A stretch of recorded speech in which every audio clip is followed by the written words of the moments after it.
नमस्कार, हमारे एगनू audio books channel पर आपका स्वागत है। Indira Gandhi Rashtriya Mukt Vishwavidyalaya school of interdisciplinary and transdisciplinary studies SOITS BA philosophy BPY 002 तर्कशास्त्र शास्त्रीय तथा प्रतीकात्मक तर्कशास्त्र खंड 1 तर्कशास्त्र की प्रकृति इकाई 1 तर्कशास्त्र की प्रकृति कार्यक्षेत्र 1.0 उद्देश्य तर्कशास्त्र की प्रकृति तथा कार्यक्षेत्र नामक इस इकाई का उद्देश्य है 1. विद्यार्थियों को तर्कशास्त्र की सभी महत्वपूर्ण परिभाषाओं से अवगत कराने के लिए इस विषय की परिभाषा प्रकृति तथा कार्यक्षेत्र को प्रस्तुत करना तथा उससे परिचित कराना। 2. इस विषय पर चर्चा करना कि क्या तर्कशास्त्र एक कला है या एक विज्ञान, सकारात्मक विज्ञान है या नियामक विज्ञान। 3. तर्कशास्त्र के विस्तार तथा कार्यक्षेत्र पर चर्चा करना। 1.1 प्रस्तावना तर्क वो पैसा है जिसका भुगतान हम अपनी आस्था के लिए करते हैं। यह उक्ति सीपेर ने आदर्श तर्कशास्त्र मॉडल लॉजिक विषय पर अपने महत्वपूर्ण कार्य में प्रस्तुत की है। किंतु सभी प्रस्तुत तर्क या कारण हमेशा सही नहीं होते हैं।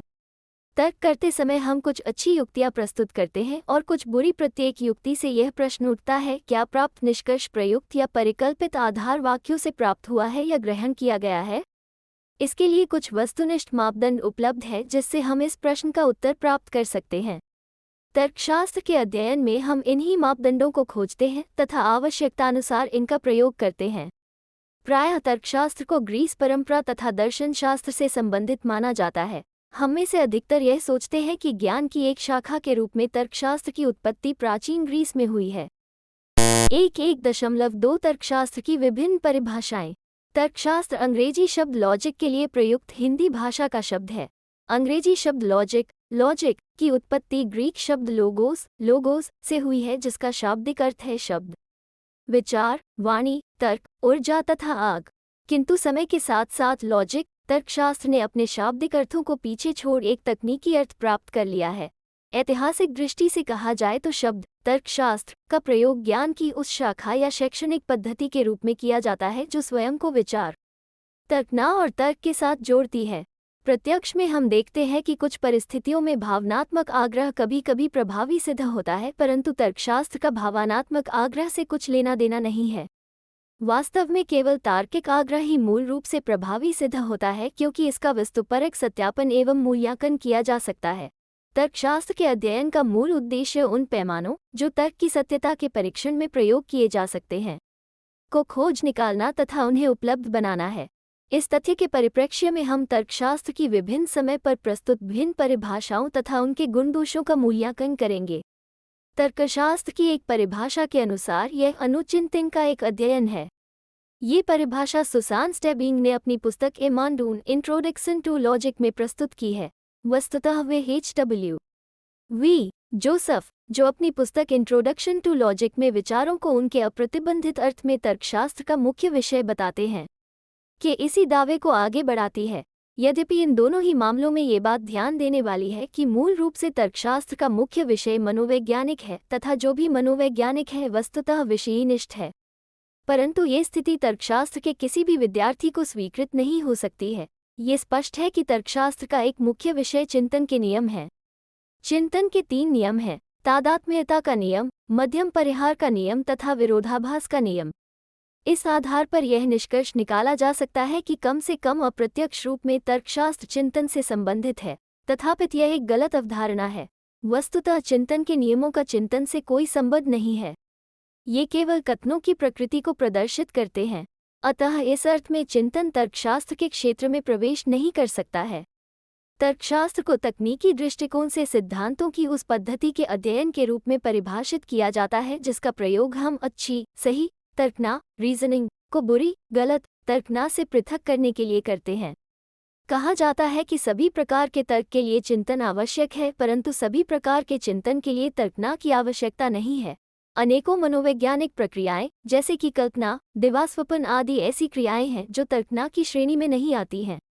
इन सभी मनोवैज्ञानिक क्रियाओं को नियंत्रित करने के अनेकों नियम होते हैं, परंतु इन नियमों का अध्ययन तर्कशास्त्री नहीं करते हैं। तर्कना एक विशेष प्रकार का चिंतन है जिसके अंतर्गत आधार वाक्यों से निष्कर्ष निकाला जाता है एवं समस्याओं का निदान किया जाता है। तर्कशास्त्री मुख्य रूप से तर्कना की पूरी प्रक्रिया के सही होने से और इसी प्रकार की विशेष तर्कना से संबंधित रहते हैं। इस परिभाषा का यह अर्थ नहीं है कि केवल तर्कशास्त्र का विद्यार्थी ही सही तर्क प्रस्तुत कर सकता है। जिस प्रकार धावक को दौड़ते समय अपने शरीर के भीतर चल रही जटिल शारीरिक प्रक्रियाओं से अवगत होने की आवश्यकता नहीं होती है, उसी प्रकार यह भी संभव है कि कोई व्यक्ति यह जाने बिना भी कि उस तर्क के पीछे कितनी जटिल तार्किक प्रक्रिया शामिल है, अच्छा तर्क प्रस्तुत कर सकता है। बहरहाल, जिस व्यक्ति ने तर्कशास्त्र का अध्ययन किया है, संभवतः वो तार्किक क्रियाओं से संबंधित सिद्धांतों पर विचार न करने वाले व्यक्तियों की तुलना में अधिक सही तर्क प्रस्तुत कर सकता है। इसके अनेक कारण हैं। सर्वप्रथम, तर्कशास्त्र का विद्यार्थी इस विद्या को कला के साथ साथ विज्ञान के रूप में भी ग्रहण करता है तथा वो इस विद्या में सीखे गए सभी सैद्धांतिक पक्षों को व्यवहारिक रूप से स्वयं पर प्रयोग करता है। यह एक ऐसी निरंतर प्रक्रिया है जो विद्यार्थी को इस क्षेत्र में काफ़ी बेहतर तथा आत्मकुशल बनाती है। दूसरा, तर्कशास्त्र के अध्ययन का एक महत्वपूर्ण भाग तार्किक दोषों का परीक्षण तथा विश्लेषण करना है। तर्क दोषों को तर्कना में स्वाभाविक त्रुटि के रूप में देखा जाता है।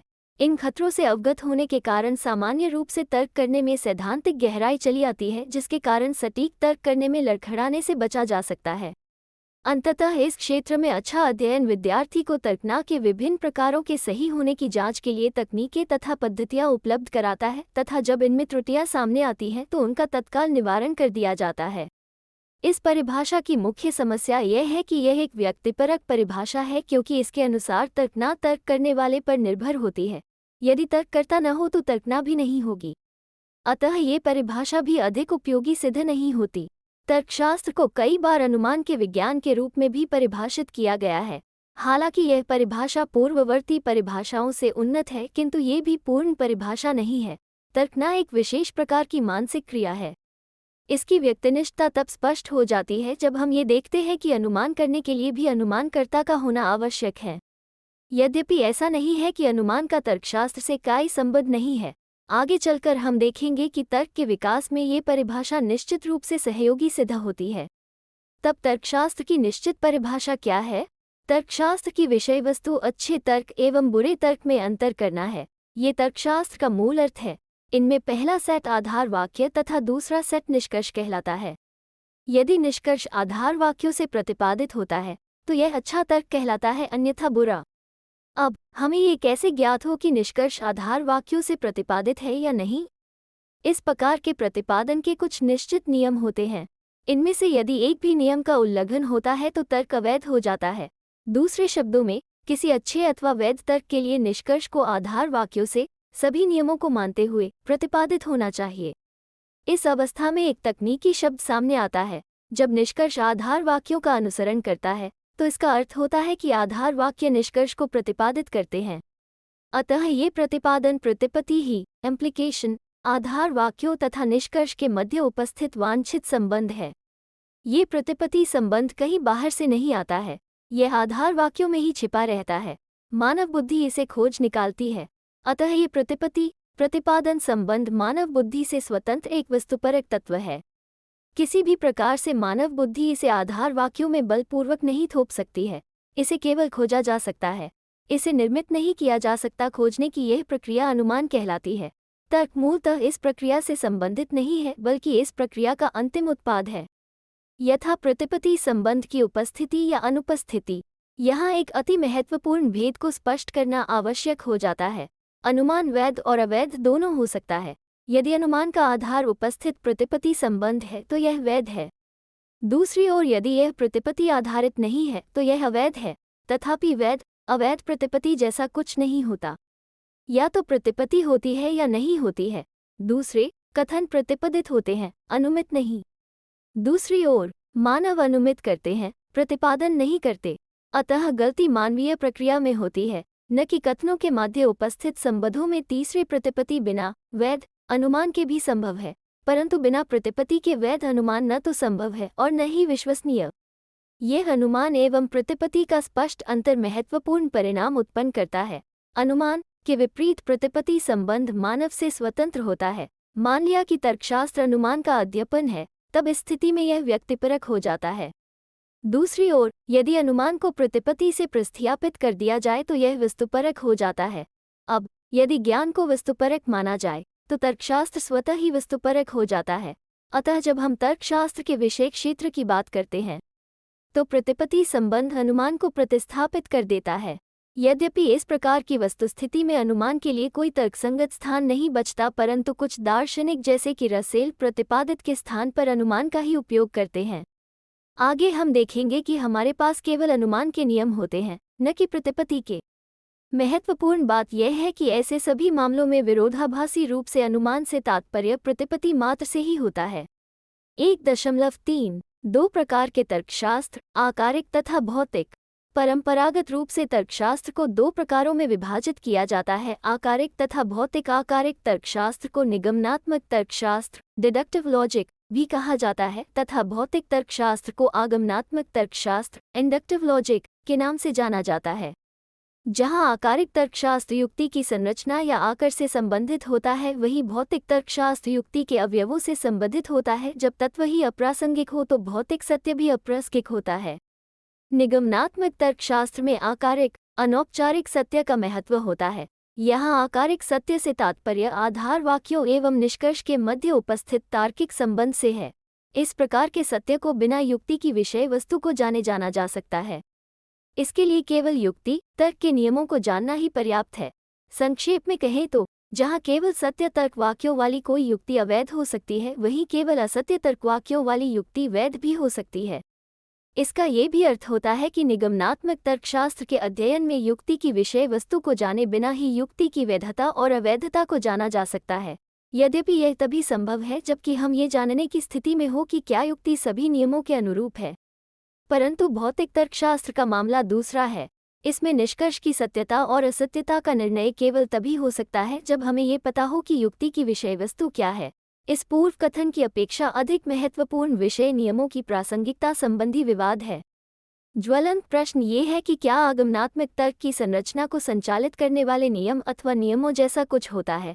अधिक जानकारी के लिए ब्लॉक 2 का सेक्शन 1.4 देखें। माना कि आगमनात्मक तर्कशास्त्र को संचालित करने जैसे कोई नियम नहीं है, जैसा कि कुछ दार्शनिक मानते भी हैं, तब आगमन तर्क न तो वैध है और न ही अवैध। तब फिर यह क्या है?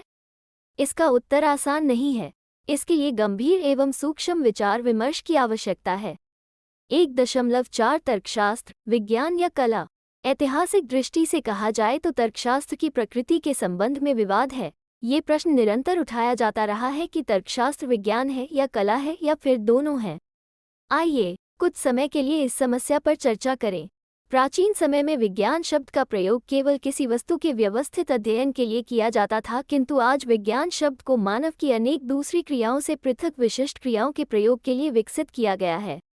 विज्ञान को समसामयिक रूप से ज्ञान की उस शाखा के रूप में परिभाषित किया जाता है जो कारण प्रभाव, कार्य, संबंध के आधार पर घटनाओं की व्याख्या करती है। इस तकनीकी दृष्टिकोण को प्रयोग करते हुए देखें तो तर्कशास्त्र किसी भी रूप से विज्ञान नहीं है। क्या इसका यह अर्थ है कि तर्कशास्त्र एक कला है? कला कुछ करने से संबंधित होती है। यदि तर्कशास्त्र को कला के रूप में परिभाषित किया जाए तो ये केवल गौण दृष्टिकोण से ही संभव हो सकता है। अब यह निर्णय लेने के लिए कि क्या तर्कशास्त्र कला है, हमें तर्कशास्त्र के उद्देश्य पर विचार करना होगा। क्या तर्कशास्त्र का उद्देश्य हमें वैध तार्किक रूपों के संबंध में ज्ञान प्रदान करना है या हमें बेहतर तर्ककर्ता बनाना है? कोई यह नहीं कहेगा कि तर्कशास्त्र का उद्देश्य हमारी तार्किक क्षमताओं में सुधार करना है।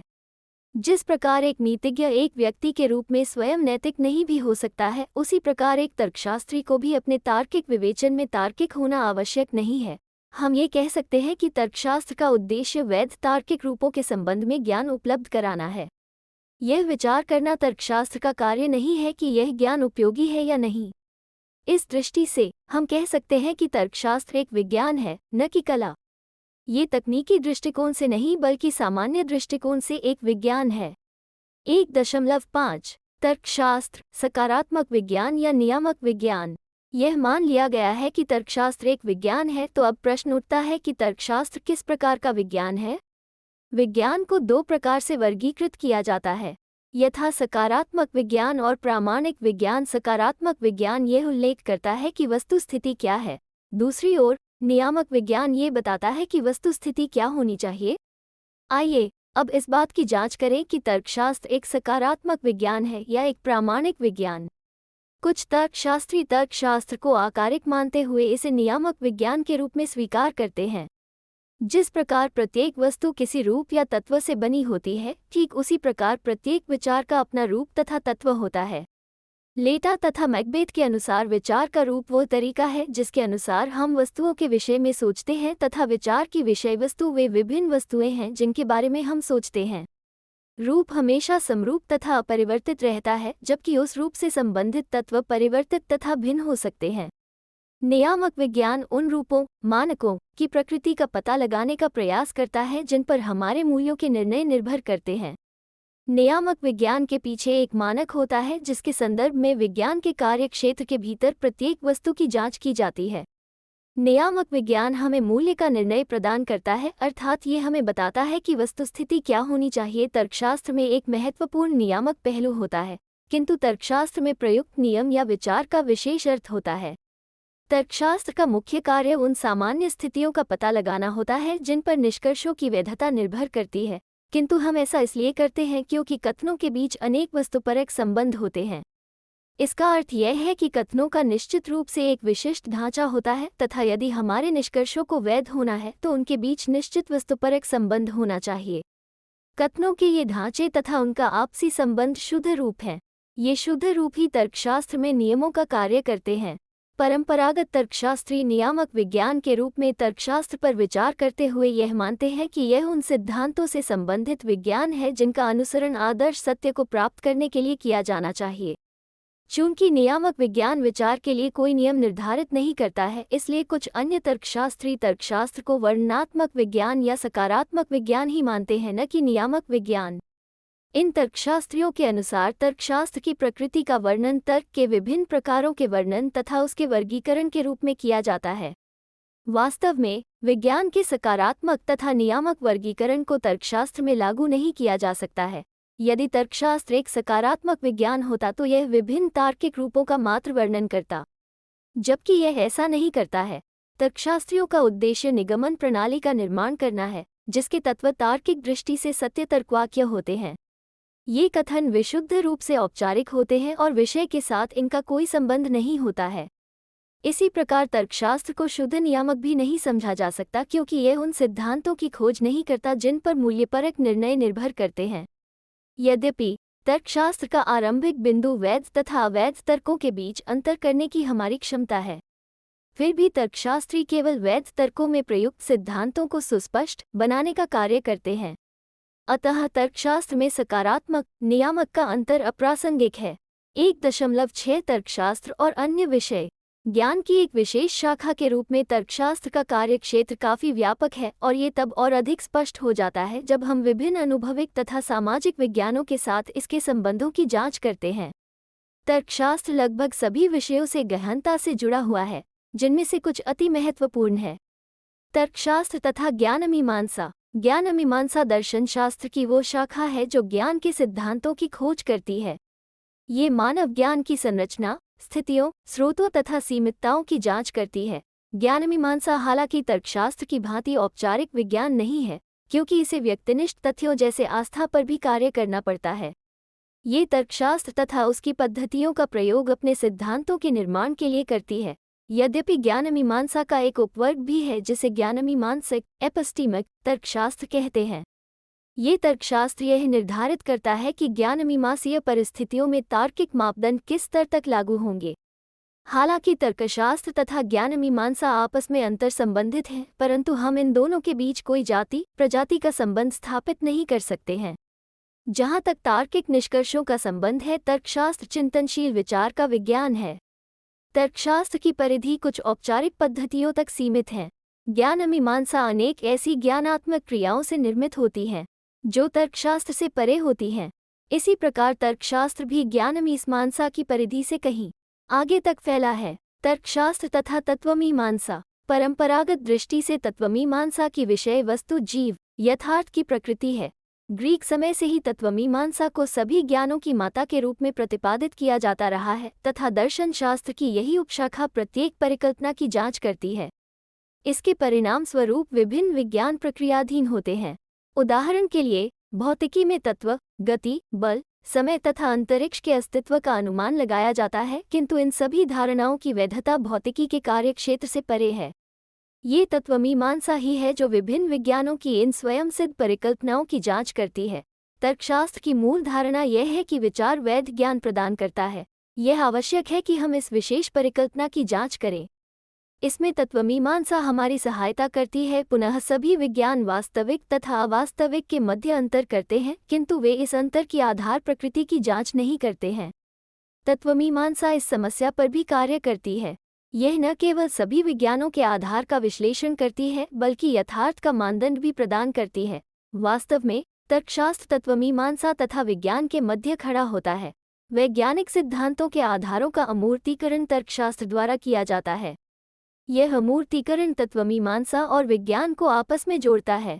तर्कशास्त्र तथा मनोविज्ञान। वास्तव में तर्कशास्त्र तथा मनोविज्ञान में बहुत थोड़ी समानता है, तथापि तर्कशास्त्र में तात्विक विशेषताएं होती हैं, जबकि मनोविज्ञान प्रकृति से अनुभविक तथा वर्णनात्मक होता है। परंपरागत रूप से यह माना जाता है कि तर्कशास्त्र तथा मनोविज्ञान दोनों की विषयवस्तु समान है, किंतु इस विषयवस्तु के प्रति उनके दृष्टिकोण भिन्न हैं। जहां मनोविज्ञान मानव मन की संपूर्ण गतिविधियों, उसके ध्यान, भावनाओं, स्मृति, इच्छा, कल्पना, विश्वास, दृष्टिकोण आदि की प्रकृति का अध्ययन करता है, वही तर्कशास्त्र केवल बालिग एवं सामान्य चिंतनशील मनन के रूप का अध्ययन करता है। इसी के साथ मनोविज्ञान पशुओं, शिशुओं, असामान्य व्यक्तियों, अपराधियों आदि की क्रियाओं की जांच द्वारा विचार प्रक्रिया की उत्पत्ति तथा विकास का भी अध्ययन करता है। पुनः तर्कशास्त्र उन रूपों, सिद्धांतों के सृजन का प्रयास करता है जिनमें मानव शरीर चिंतन करते हैं, जबकि मनोविज्ञान चिंतन की वास्तविक प्रक्रिया का अध्ययन करता है। मनोविज्ञान मूर्त है क्योंकि उसकी विषयवस्तु भी मूर्त है, वो विषयवस्तु है। वास्तविक मनोवैज्ञानिक घटनाएं। तर्कशास्त्र अमूर्त है क्योंकि उसकी विषयवस्तु भी अमूर्त है, वो विषयवस्तु है। अनुचिंतन के रूप। अतः ये दोनों जहां एक प्रकार समानता प्रदर्शित करते हैं, वहीं दूसरी ओर एक दूसरे से नितांत भिन्न भी है। विडंबना यह है कि यह मनोविज्ञान तथा तर्कशास्त्र का इतिहास मात्र है, क्योंकि वर्तमान में मनोविज्ञान मन को अपने अध्ययन का विषय नहीं मानता और न ही चिंतन को अब मानसिक क्रिया माना जाता है। अब इसे एक तंत्रिका तंत्र, न्यूरोलॉजिकल, संबंधी क्रिया माना जाता है, यद्यपि इसकी व्यक्तिनिष्ठता अभी भी अपरिवर्तित ही है। केवल इसी अर्थ में मनोविज्ञान विचारों का अध्ययन करता है। दूसरी ओर तर्कशास्त्र शुद्ध रूप से विचारों का अध्ययन करता है। अतः तर्कशास्त्र और मनोविज्ञान को आपस में जोड़कर देखना एक पुरानी धारणा है, इसलिए ये दोनों एक दूसरे से बिल्कुल अलग विषय है। यद्यपि हम यह अवश्य कह सकते हैं कि मनोविज्ञान में कुछ तार्किक है, परंतु तर्कशास्त्र में कुछ भी मनोवैज्ञानिक नहीं है। ऐसा इसलिए है क्योंकि कोई भी विज्ञान अतार्किक नहीं हो सकता, किंतु कम से कम कुछ विज्ञान बिना मनोविज्ञान के अवश्य हो सकते हैं। तर्कशास्त्र या मनोविज्ञान, कौन अधिक व्यापक है, इस प्रश्न का कोई सटीक उत्तर नहीं है। एक दृष्टिकोण से मनोविज्ञान की परिधि तर्कशास्त्र से व्यापक है, क्योंकि मनोविज्ञान मानव मन की संपूर्ण क्रियाओं का अध्ययन करता है, किंतु एक भिन्न दृष्टिकोण के अंतर्गत तर्कशास्त्र मनोविज्ञान से अधिक व्यापक है, क्योंकि यह अपनी स्वयं की विषयवस्तु पर कार्य करते समय तार्किक सिद्धांतों का अनुसरण करता है। सत्य इन दोनों के बीच कहीं स्थित है। वास्तव में ये दोनों विज्ञान आपस में एक दूसरे के सहायक हैं। तर्कशास्त्र और भाषा। भाषा अभिव्यक्ति का एकमात्र साधन है। इसके बावजूद भाषा की प्रकृति तार्किक चिंतन को प्रभावित करती है। जिस प्रकार एक ऑपरेशन की सफलता सर्जन के कौशल के साथ साथ चाकू की गुणवत्ता पर भी निर्भर करती है, उसी प्रकार तर्क की गुणवत्ता समलिप्तकर्ता के चिंतन के रूपों की वैधता पर ही निर्भर नहीं करती, बल्कि उस भाषा पर भी करती है जिसमें तर्क अभिव्यक्ति किए गए हों। प्राकृतिक भाषा अनेक कार्य करती है, जैसे सूचना प्रदान करना, भावना को उजागर करना, किसी कार्य करने को प्रेरित करना आदि। भाषा की प्रकृति की संरचना इस प्रकार से निर्मित है कि वो इन भिन्न क्रियाओं के निष्पादन को संभव बनाती है, लेकिन तर्कशास्त्र की भाषा केवल सूचना प्रदान करती है। इसलिए इसे भावात्मक रूप से तटस्थ भाषा के प्रयोग की आवश्यकता होती है। तर्कशास्त्री सरल तथा गैर जटिल भाषा का प्रयोग करने में विशेष ध्यान देते हैं, ताकि वे मात्र सूचना उपलब्ध करा सके, फिर चाहे वो सही हो या गलत। तार्किक कथन ये बताते हैं कि कोई वस्तु स्थिति है या नहीं है। उदाहरण के लिए, अणु को विभाजित कर दिया गया है, एक तथ्यात्मक कथन है जिसमें एक निश्चित सत्य मूल्य है। तर्कशास्त्र ऐसे कथनों की मांग करता है जो भाषा के तटस्थ प्रयोग के माध्यम से सटीक सूचना उपलब्ध कराए। भाषा इतना सूक्ष्म तथा जटिल उपकरण है कि हम कई बार इसके प्रयोगों की बहुलता को देख नहीं पाते हैं। किंतु अत्यधिक साधारणीकरण की हमारी प्रवृत्ति भी एक वास्तविक खतरा है। भाषा के अनेक विचलनकारी प्रयोगों को अनेक सामान्य श्रेणियों में विभाजित किया जा सकता है, यथा सूचनापरक, अभिव्यक्तिपरक तथा निर्देशित भाषा। इन प्रयोगों में से तर्कशास्त्र केवल भाषा के सूचनात्मक प्रयोग से ही संबंधित है। कई दार्शनिकों का ये भी दावा है कि तर्कशास्त्र तथा भाषा की संरचना समरूपी होती है, इसलिए तर्कशास्त्र की अच्छी समझ भाषा की संदिग्धता तथा अस्पष्टता को समाप्त करने में सहायक होती है। तर्कशास्त्र तथा भौतिक विज्ञान। आधुनिकीकरण की शुरुआत से ही विज्ञान तथा वैज्ञानिक संस्कृति मानव जीवन को आकार प्रदान करती आई है। विज्ञान का लक्ष्य विभिन्न प्रकार की प्राकृतिक घटनाओं का अध्ययन करना तथा उनके संबंध में सामान्यीकरण का पता लगाना है। सामान्यीकरणों का प्रयोग प्रकृति की क्रियात्मकता के वृहत्तर सिद्धांतों के सृजन के लिए किया जाता है। विज्ञान की प्रक्रिया में तथ्यों का अवलोकन तथा चिंतनशील विचार दोनों शामिल हैं। ये तर्कशास्त्र के सिद्धांत ही हैं जो विज्ञान के द्वारा अवलोकित तथ्यों के विश्लेषण में सहायक होते हैं और उनसे वैध निष्कर्ष प्राप्त करते हैं। तर्कशास्त्र तथा गणित। यद्यपि आधुनिक तर्कशास्त्र का आरंभ लाइबनिज़ के लेखन में मिलता है, परंतु 19वीं शताब्दी के अंत में ही इसका वास्तविक विकास होना शुरू हुआ। ये बदलाव मुख्य रूप से गणित के कुछ निश्चित प्रसंगों के आने तथा गौण रूप से विरोधाभासों पैराडॉक्सेस की खोज के कारण हुआ। इन संवर्धनों के परिणाम स्वरूप गणित तथा तर्कशास्त्र न केवल एक दूसरे से परस्पर व्याप्त होने लगे, बल्कि एक समय ऐसा आया जब इन दोनों के मध्य स्वाभाविक विभाजन करना नितांत दुष्कर कार्य हो गया। जॉर्ज बूले की पुस्तक the mathematical analysis of logic 1847 के प्रकाशन ने ये कार्य शुरू किया। इस पुस्तक का मुख्य विषय वर्गों के तर्कशास्त्र का अध्ययन था। इसे जॉर्ज केंटो के समुच्चय सिद्धांत के निरीक्षण ने आगे बढ़ाया। केंटो के समुच्चय सिद्धांत को महत्वपूर्ण सामान्य रूप से उनके विश्लेषण संबंधी अध्ययन तथा विशेष रूप से उनके त्रिकोणमिति ट्रिगोनोमेट्रिक श्रृंखला के सिद्धांत ने बनाया। इस संदर्भ में अनिवार्य महत्वपूर्ण खोज गोटलाब फ्रेंगे द्वारा उस समय की गई जब उन्होंने गणित को शुद्ध तर्कशास्त्र पर आधारित करने का प्रयास किया। उनके अनुसार अंकगणित तर्कशास्त्र का एक विकसित रूप मात्र है। इस प्रकार न केवल अंकगणित तर्कशास्त्र का विस्तार बन गया, बल्कि रेखागणित की गैर यूक्लिडियन परंपरा और रसेल के द्वारा की गई निश्चित विरोधाभासों की खोज के कारण स्वयं गणित को तर्कशास्त्र का विस्तार मात्र माना जाने लगा। ये सिद्धांत फ्रेगे रसेल सिद्धांत के नाम से प्रसिद्ध हुआ। रसेल और व्हाइटेहर ने अपनी पुस्तक प्रिंसिपिया मैथमेटिका के पूर्वथन प्रेफिस में इस विस्तार को अधोगामी विस्तार, जिसका अर्थ हुआ मूल तर्कशास्त्र की ओर विस्तार, बताया। पीनो ने तर्कशास्त्र एवं गणित को एक अलग ढंग से संबंधित किया। गणित के मूल में तर्कशास्त्र को देखने के बजाय उन्होंने गणितीय विधि का विश्लेषण किया और दिखाया कि संरचनात्मक रूप से ये तर्कशास्त्र के परिकलन के समान है। इस प्रकार उन्होंने गणित और तर्कशास्त्र को आपस में संबंधित करने का प्रयास किया। उपरोक्त में से किसी ने भी जितना गणित का तर्कशास्त्रीयकरण किया, उतना तर्कशास्त्र का गणितीयकरण नहीं किया। परिणाम स्वरूप तर्कशास्त्र गणित का आधार बन गया। इस विचार पर प्रश्न लगभग 50 वर्षों बाद उठाया गया। क्रोनकर ने केंटोर के विचार पर प्रश्न केवल गणित के सतही सार तत्व को चुनौती देने भर के लिए उठाया, क्योंकि उनका मानना था कि केंटो का सिद्धांत गणित है ही नहीं, बल्कि यह एक प्रकार का रहस्यवाद है। पोयनकेयर पिनकेयर एक दूसरे दार्शनिक थे जिन्होंने इसी भावना के तहत जर्मेलो के स्वसिद्ध समुच्चय सिद्धांत पर आपत्ति प्रस्तुत की।